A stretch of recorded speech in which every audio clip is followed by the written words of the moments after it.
অন্ধকার সরণি ধরে শেষ হবে এ পথ চলা, আসবে যেন সেই সকাল, জীবনেরই গল্প বলা।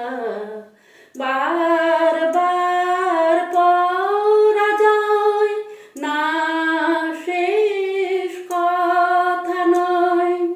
উঠবে সূর্য, আসবে দিন, ধীর লয়ে পায়ে পায়ে।